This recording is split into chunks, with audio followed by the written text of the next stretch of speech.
அந்நாளில் காது கேளாதோர் ஏட்டு சுருளின் வார்த்தைகளை கேட்பர். பார்வையற்றோரின் கண்கள் கார் இருளிருந்தும் மையிலிருந்தும் விடுதலையாகி பார்வை பெறும். ஒடுக்கப்பட்டோர் மீண்டும் ஆண்டவரில் மகிழ்ச்சி பெறுவர். மானிடரில் வறியவர் இஸ்ரவேலரின் தூயவரில் அகமகிழ்வர்.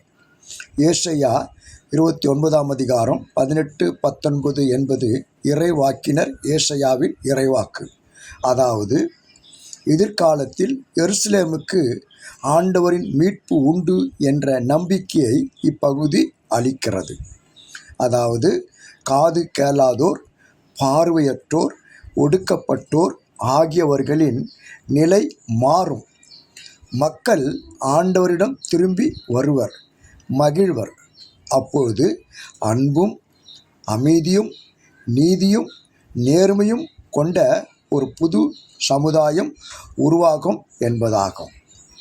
அப்பொழுது காலூனமுற்றோர் மான் போல் துள்ளி குதிப்பர். வாய் பேசாதோர் மகிழ்ந்து பாடுவர். ஏசாயா 35 5, 6.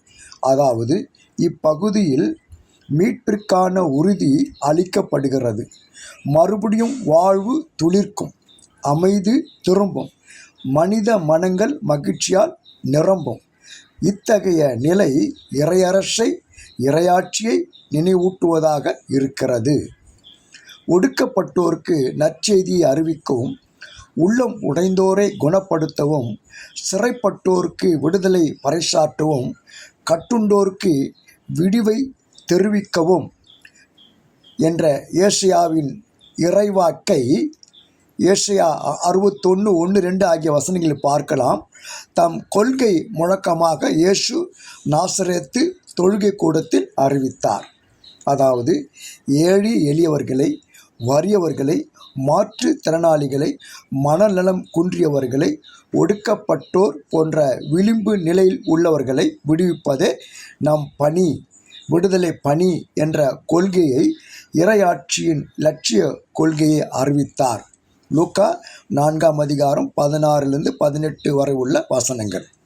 தேவை உள்ள ஏழை எளியோர், நலிந்தோர், ஒடுக்கப்பட்டோர், ஓரங்கட்டப்பட்டோர், ஒதுக்கப்பட்டோர், புறக்கணிக்கப்பட்டோர், குரலற்றவர்கள், உரிமைகள் மறுக்கப்பட்டோர், விளிம்பு நிலையில் வாழ்ந்து கொண்டிருப்போர் நிறை வாழ்வு பெற்றிட வைப்பதே தனது இறையாட்சி பணி என்ற இறையாட்சியின் லட்சியத்தை கொண்டிருந்தார் இயேசு கிறிஸ்து. மத்தேயு 6 25 33 வசனம் வரை, லூக்கா 5 11 அப்போஸ்தலர் நடபடிகள் 2 42 47 வரை, 4 32 37 வரை.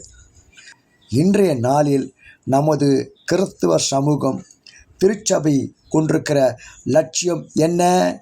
சிந்திப்போம், செயல்படுவோம். கடவுள் உங்களை ஆசீர்வதிப்பாராக. ஆமேன்.